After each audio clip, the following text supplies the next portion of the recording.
We've talked a lot about many different Batman shows on this channel, but one that I often find to be woefully underappreciated is Batman the Brave and the Bold, and specifically because it harkens back to that Silver Age, campy, goofy, fun version of Batman that is always going on these wacky adventures and teaming up with multiple different heroes all throughout the DC universe. It brings back the whimsy and almost childlike wonder of Batman, and so I really wanted to talk about just how insane Batman the Brave and the Bold really was, and why it made it so much fun to watch. And you know what else would be insane? If you were to like and subscribe to this video and hit the bell notification so you could see content like this from me more often. Now, we see Batman the Brave and the Bold's different approach to Batman as a character from the very moment that we meet him.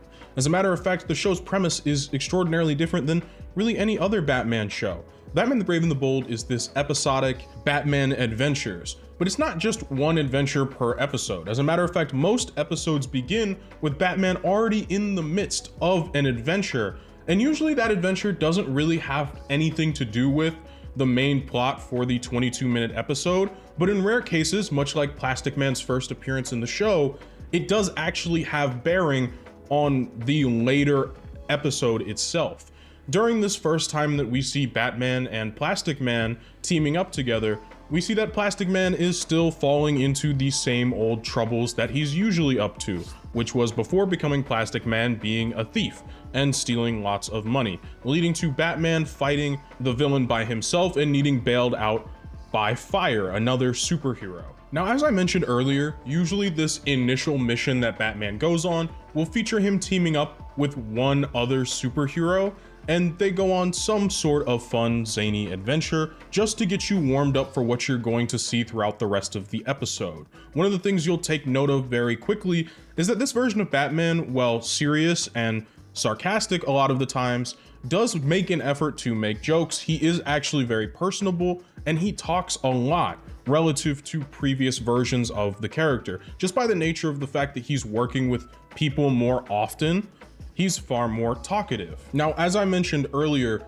this episode's little opening actually does tie into the main plot of the episode, and it has to do with Plastic Man, especially with him starting to become a hero. Something you'll take note of a lot with Batman the Brave and the Bold is that Batman actually takes on a handful of younger heroes that he kind of mentors and proteges up when it comes to becoming full-time heroes. The very first episode of Batman the Brave and the Bold, which I talked about almost 2 years ago at this point, was all about Batman helping to mentor Blue Beetle on his first real superhero mission.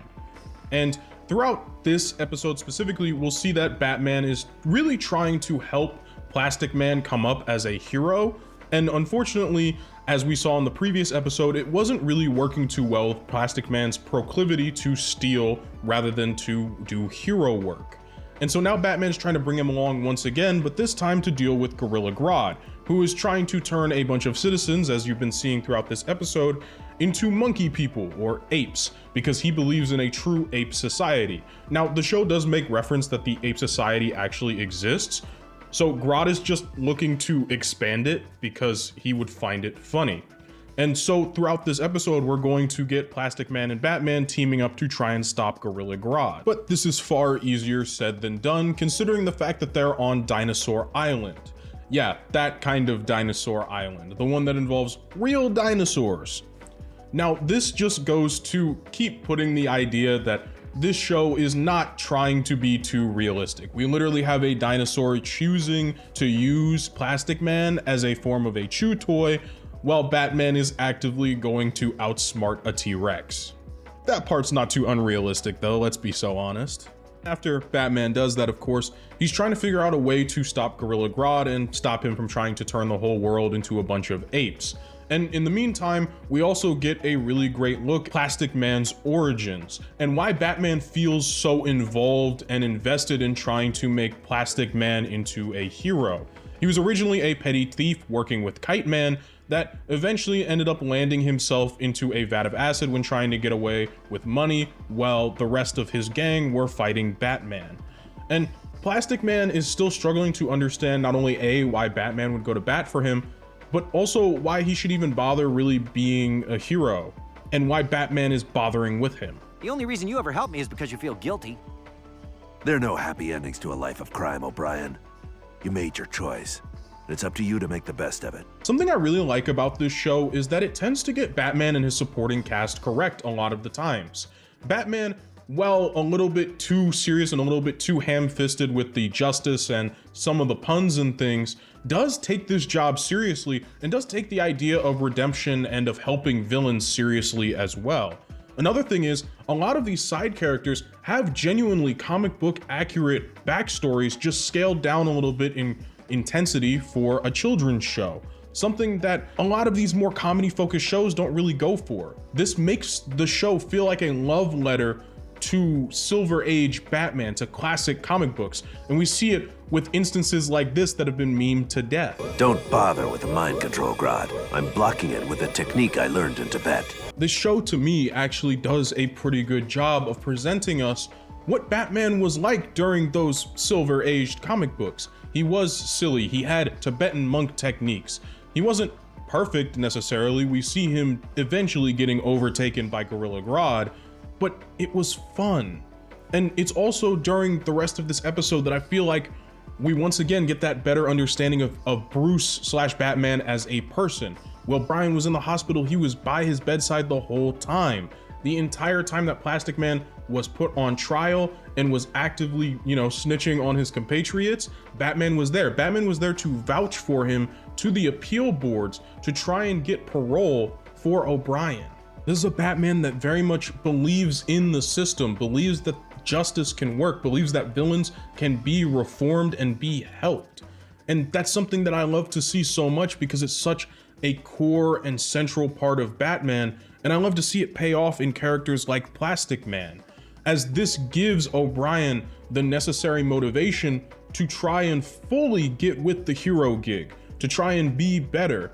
But just because he's attempting to be better doesn't necessarily mean he's going to be perfect at it. While Batman is making his daring escape and desperately trying to fight off as many gorilla people as he can, O'Brien kind of gets distracted by Grodd's vault of stolen jewels, of which he has been pilfering off of all of the wealthy people he's been attempting to turn into apes, like we saw at the beginning of the episode. As a matter of fact, while O'Brien was distracted trying to swallow every single ounce of gold that he could, Batman ended up getting himself turned into an ape. Though unlike the rest of the compatriots, because Batman is so smart, he actually keeps his intelligence while being an ape, all while Grodd is trying to desperately turn the entire world into one. Now, it would actually be O'Brien's proclivity for stealing and his desperation to try and have as many jewels as possible that would turn out coming in handy in the favor of Batman and Plastic Man, as he used himself as a legitimate projectile launcher to fight as many of the apes as he possibly could to buy Batman enough time to hopefully reverse Gorilla Grodd's device so that instead of turning people into apes, it would turn them into humans instead. And when Grodd launches the device thinking that he has won and he will be turning the entire world into apes, instead Batman was able to pull a switcheroo on him and turn everybody into humans instead, which oddly enough also includes Gorilla Grodd, which I find to be utterly hilarious because he is just this bald dude and he's so frustrated at not being an ape. And at the end of the episode, we get it coming full circle with the fact that Batman trusts Plastic Man to not steal the jewels, and by that trust, O'Brien decides to make the correct decisions. No, What? Seriously? I trust you. This very much to me feels like something that would have happened in a Silver Age comic. It's a nice story that wraps up with a tight little bow at the end, and even has a funny gag of now just Grodd still trying to act like a gorilla, but being a regular person. And ultimately it gave us a not only great introduction to Plastic Man, but a great look into the kind of character both Batman and Plastic Man are and who they're trying to become. It was a great episode and really helps to set the tone for what this show really is. The beginning of the next episode I want to talk about has absolutely nothing to do with the rest of the episode. As I described earlier, this tends to happen with a lot of Batman the Brave and the Bold episodes. The beginning part is just a warm-up to give you some action, maybe meet with some characters that we've either seen before or we'll see more in depth later, and ultimately is just meant to be a fun way to introduce you to a few more characters in the DC mythos, something I think that this show is actually fantastic about, as we see both Felix Faust and the Atom in the beginning of this episode, which has nothing to do with those two superheroes for the record, because this is all about Aquaman. It's an episode about Batman coming to visit one of his favorite Atlantean friends, and when we talk about this version of Aquaman, he is the definition of storyteller bro. He isn't exactly the smartest or the most well-rounded hero, but he is definitely the most fun. I'm hurt that you didn't tell me you were stopping by. How are you? This is an Aquaman who's really out there to be a great hero and to bring back great stories. I absolutely love his voice, and I love the way that he's portrayed in this show as kind of fun and campy. And I think Aquaman as a character really fits into the world that this show is trying to build. We also see that Aquaman is a very trusting hero, having brought back his younger brother Orm, who was not considered to be king of Atlantis. Even after Orm had betrayed him in the past, he gave his half-brother a second chance. This is also a great introduction to not only Aquaman as a character, but some of his surrounding side characters. We're getting to see Orm, his half-brother, and we're immediately getting to see that Orm is not only dubiously plotting to steal the throne back, but is also working with one of Aquaman's arch nemesis in Black Manta, something that we see mirrored actually in the very first Aquaman movie the DCEU produced. Orm is characterized actually pretty similarly to how he is in like the second Aquaman movie, where he's not like the smartest guy out there, but he definitely has the ability to plan and try to backstab his brother, and ultimately believes that he is the best ruler for Atlantis. And then we have Aquaman over here, who definitely fits that dumb himbo stereotype, but he's not necessarily that dumb. He's just more carefree. Again, he very much is that himbo stereotype, and it's honestly kind of fun to see. Now, one of the main issues that we're gonna arise for Aquaman in this episode is he's trying to figure out the person trying to assassinate him, sending wildlife against him that doesn't actually adhere to his mental control over fish and over wildlife. As well, we saw the bomb at the beginning of the episode that tried to blow him up. And with Batman seeing all of this, he is obviously very suspicious of Orm, who has tried to attack Aquaman in the past, but Aquaman very much believes that his brother would never do something so silly again.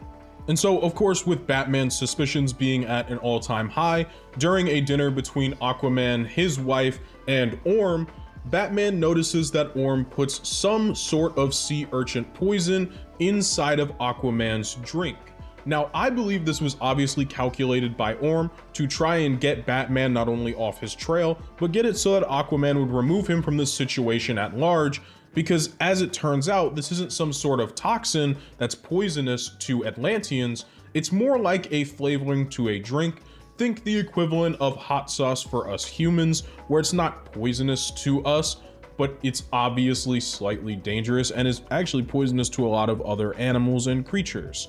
Now, with Aquaman fully in support of Orm, he gets Batman to leave and escorts him out, which I believe was part of Orm's plan all along. Like I said, Orm's not stupid necessarily, but he's also not the sharpest tool in the shed. And we see this on display with the way in which he goes about trying to attack Aquaman, which isn't exactly the smartest. Even though they're in an area that has no water and Aquaman can't call on any wildlife to help him, he's still trying to go 1v1 with the King of Atlantis, his brother. I welcomed you back with open arms, even after all you did. I'm only taking back what's mine. Now, of course, I keep mentioning his intelligence and more aptly his hubris because he doesn't really see the double backstab that's coming. Orm is too focused on the fact that he's finally getting revenge on Aquaman, who he believes stole his birthright from him, is also so focused on what he's going to do with Atlantis going forward, he doesn't even realize Black Manta has been working to backstab him this whole time. Black Manta only cares about one thing, and that's ruining Aquaman's life. What's the best way to ruin Aquaman's life? Destroy Atlantis completely. So Black Manta's goal is to cause mass sonic disruption to the entirety of Atlantis and basically destroy everybody there by causing massive earthquakes. and shattering the little glass lines they have, are protecting them from the water. And yet, even with Orm betraying Aquaman once again, he still goes out of his way to try and help get his brother out of the situation that they're in, and still firmly believes that his brother could potentially be a true hero. And I apologize earlier, I meant earthquake machine, not soundwave machine. Now, of course, Batman has already deduced all of this and has been trying to warn Aquaman all episode, but due to his more himbo nature and his more trusting nature, Aquaman just kind of ignored him until the end of the episode. And it's here at the end that we also get the sense of Aquaman's really not that dumb.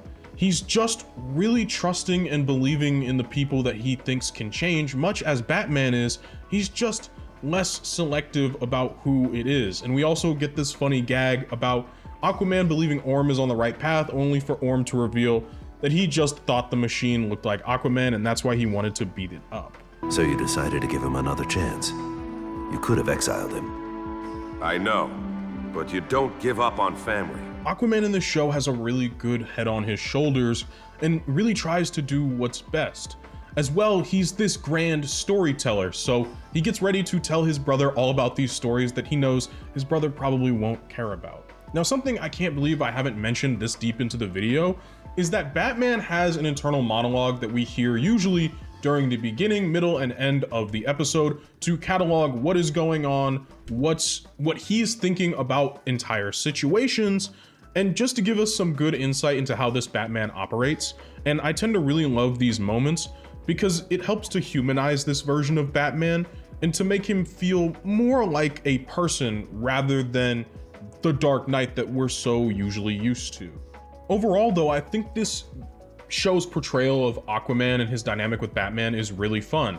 Aquaman being this kind of himbo storyteller, let's all get hugs and work things out kind of character, really bounces off well from this hyper serious, justice absorbed, still kind, but super justice focused Batman is really fun to me. So the final episode that I really want to talk about has an opening that involves everybody's favorite Green Lantern, Guy Gardner, who actually happens to be the main Green Lantern for this show. And when we see a lot of different people from the Corps, it's usually Guy that we'll see teamed up with Batman due to their notorious relationship in the comics where they're always butting heads. And the fact that the two of them are always butting heads in the show makes for really great comedy. For example, during the opening montage, Guy Gardner pours water on an alien where that if you pour water on them, they get increasingly strong. And so now the entire opening was that Batman and the Corps had captured this villain, Guy Gardner woke him back up, and so now Batman and the Corps have to hold him off and capture him once again. And then we get this fun gag of Guy Gardner having to clean up at the end of the episode. As for the main plot of the episode, we actually start by getting a returning character with Green Arrow. Both Batman and Green Arrow teamed up at the very beginning of the show, with the two of them beating the Clock King for our first ever beginning of the episode segment where Batman goes on a mini adventure. And we get a little homage to that with them beating up Clock King during this riot of a bunch of prisoners. Batman and Green Arrow are actually competing to see who can take out more villains than the other. It's juvenile as Batman laments in his own head, but it's a fun way for the two characters to do something together. And during this, they end up running into the Sorcerer Morlun. Yes, the Sorcerer Morlun. If that doesn't tell you how out there this show is willing to get. You see, the Sorcerer Morlun takes them to this world in which there is this evil witch who has enchanted the only knight in all of the realms that was supposed to be able to beat her and all of her dark army. And that knight ends up being Jason Blood, or as more people are apt to know than, Etrigan the Demon. Yes, this entire episode is all about Batman and Green Arrow and Morlun trying to free Jason Blood, aka Etrigan the Demon, and deal with the evil Empress. You want to talk about far out and picking the wrong two heroes to try and bring for this kind of otherworldly mission?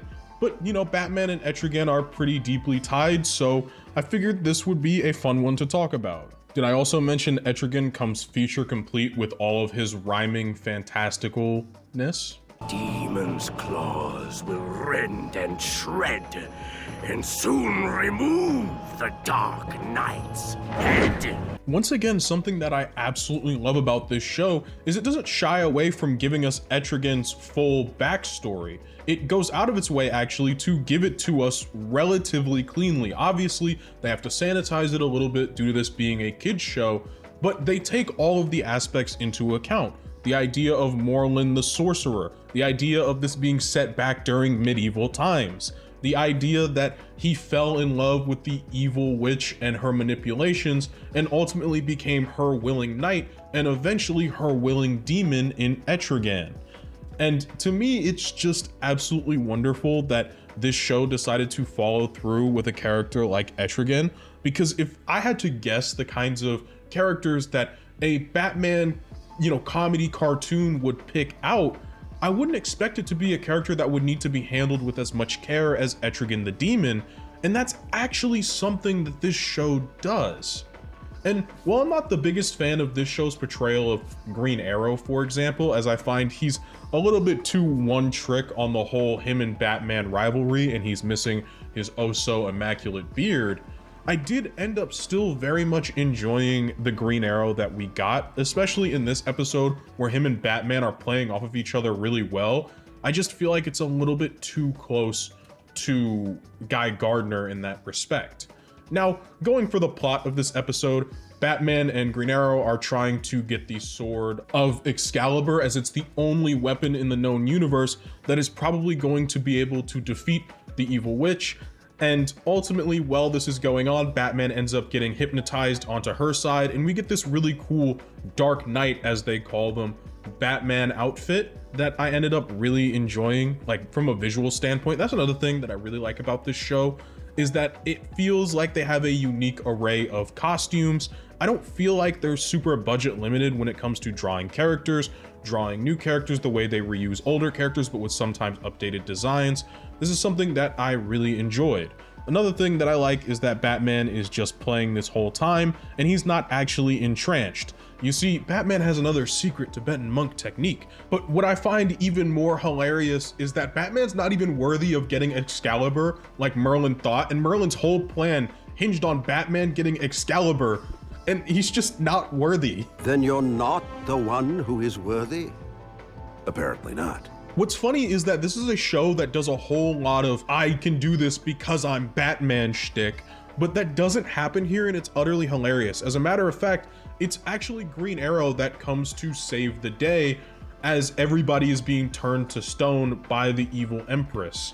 And thankfully for everybody, Ollie is actually worthy and ultimately able to help Batman get Excalibur out, and they're able to take care of her, which resets the timeline. But what's even funnier is the fact that this doesn't stop either of them from arguing about who took down the most villains throughout the night. They're going to go ahead and split the killing of the Dragon Empress lady, and instead they're going to continue to debate and argue about how many convicts they were able to put away.